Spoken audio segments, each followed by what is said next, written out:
Magandang araw po sa lahat.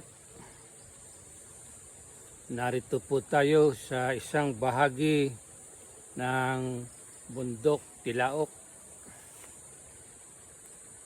At bago po dumating ang aking big day ngayong buwan ng Enero, ay nagkakaroon po ako ng mga aktibidades dito sa bundok Tilaok. Lahat po na yan na aktibidades ay may kaugnayan sa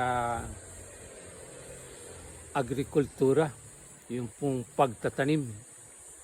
Katulad po ng yan kahapon, ang aking pong aktibidades ay yung naghawan ako, nagtanim ng karagdagang talyang. At gusto ko po bago dumating ang aking big day ay may naiambag ako sa pag-unlad ng agrikultura sa ating bansa at sa food production. At ito nga po yung tinatawag na herbal medicine. Ngayon pong aking aktibidades ay ito po na nakikita ninyo. Yan po yan.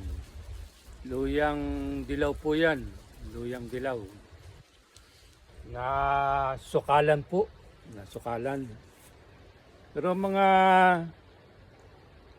taon na po ito ang pagkakatanim na yan. Kung ilang lupo na po.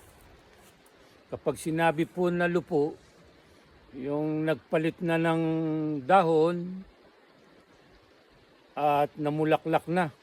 Bawat pamumulaklak po, mapapansin mo, ay naglulupo sila. Habang naglulupo, na daragdagan po ang laman ng isang halaman. Katulad po ng luyang dilaw nga po na nakikita ninyo. Yan. Ang akin pong pinararami dito ay ang luyang dilaw. Karaniwan po dito nung una, ang gamit lang po ng luyang dilaw ay yung pangsahog sa ating mga lutuin para mawala yung lansa. Ngayon po gawin nating raw materials to finish products. Halimbawa po ay gawin nating turmeric tea. Yan pong luyang dilaw. At idin po natin o kaya ay pitpitin.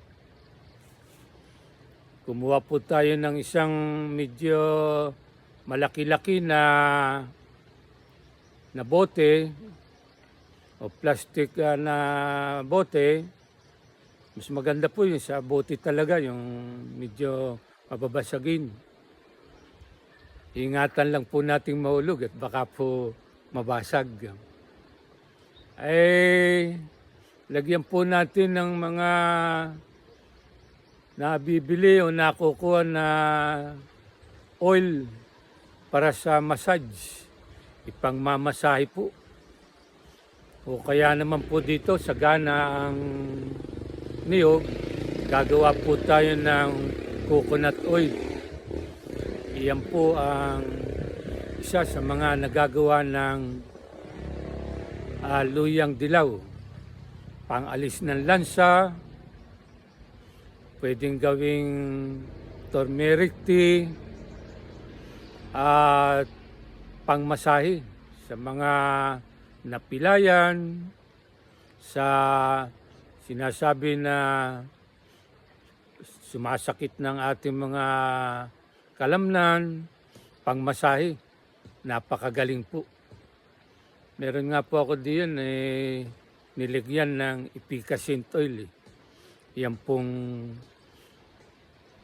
dinikdik na luyang dilaw. At ang isa po naman sa nagagawa rin ng luyang dilaw sa mga kalapit niyang halaman dahil nga po naiiba ang lasa o amoy, ay lumalayo po ang mga insekto. Mm. Yan po ang kagandahang dulot ng luyang dilaw. At tungkol po naman sa pagmamarket, kapag tayo po ba ay nakagawa na ng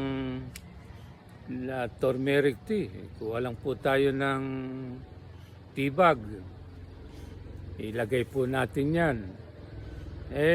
May bibili ba naman sa ating turmeric tea? Saan natin imamarket? Ay usong-uso po ngayon ang online.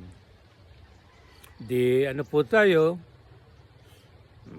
yung gamitin po natin ang social media para malaman na tayo ay gumagawa na ng turmeric tea at oil na pangmasahe sa mga napilayan, yan, yung mga namamagay, yung mga inflammatory. Napakaganda po ng luyang dilaw. At yan po ang ating magagawa.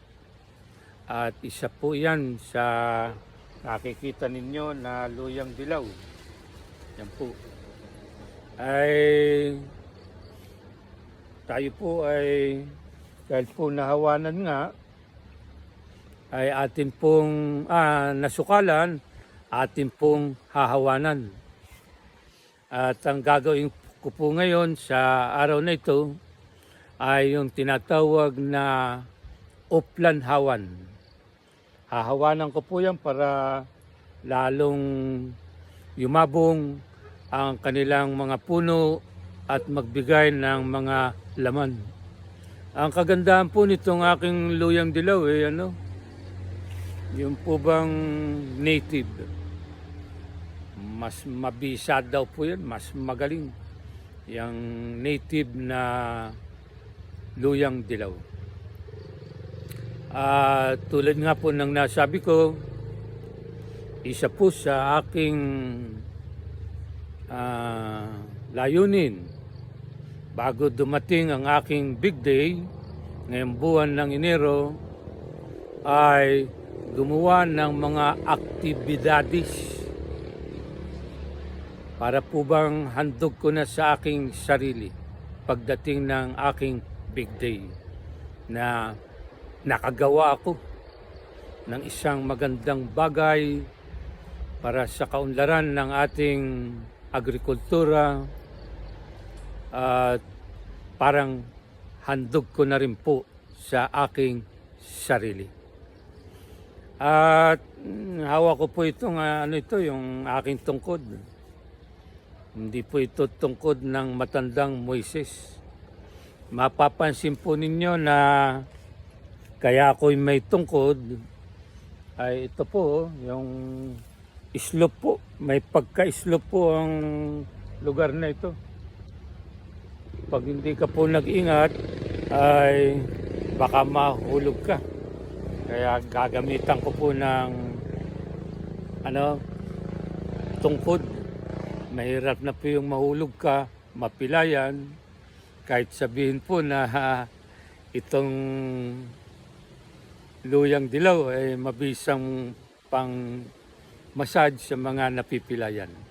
Iba na rin po yung nag-iingat. At sige po, sisimulan ko na po ang aking aktibidades para sa aking big day at preparasyon at handog ko nga po sa aking sarili. Hindi lang po luyang dilaw ang nakatanim dito. Yan po. Yan. Kalamansi po yan. Yan po yung ito rin po. Luyang puti naman po yan. Luyang puti. Pero karamihan po dito ay luyang dilaw. At sisimulan ko na po ang aking tinatawag na Oplan Hawan. Yan po ha. Nasukalan po eh. Pag nahawanan po yan, itong luyang dilaw na yan, ito, iyayabong po at lalong maglalaman.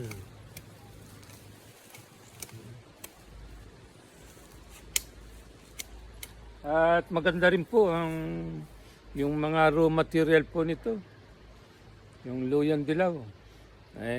Mahal po ang presyo, ang halaga. Umaabot na po sa mga 80, 100 ng 1 kilo. Parang humahabol po sa presyo ng ng kalamansi. Ngayon po, sana sa susunod na taon may magbubunga na po yan, yung mga kalamansi ko.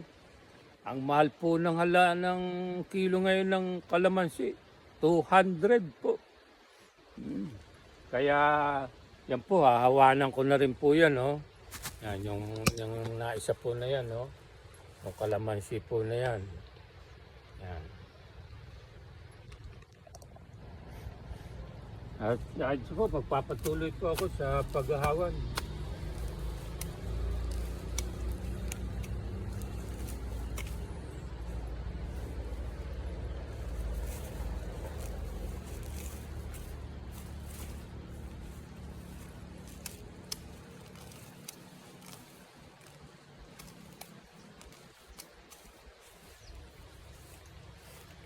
Ito pong aking libangan na dito. Yung magtanim at hawanan ang itinanim. Hindi mo po namamalayan, aba, ano na po, hapon na. Hindi po kabagot-bagot ang pagtatanim, pag-aalaman dito sa Bundok Tilao.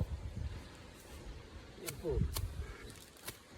Sana po itong kalamansi nito lumaki oh.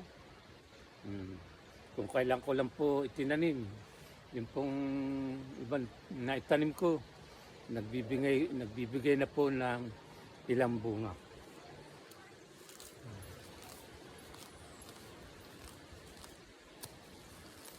Napapansin po ninyo, itong aking pong tinaniman, hindi mo akalain na pakikinabangan mo ito.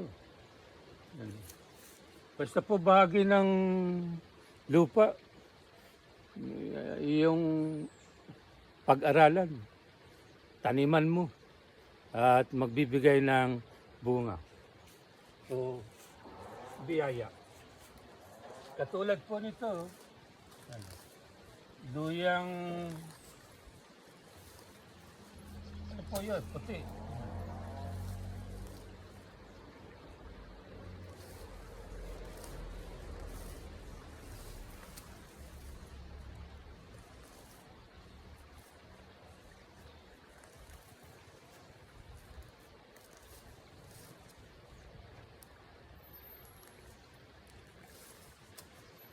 Yan po ang luyang puti.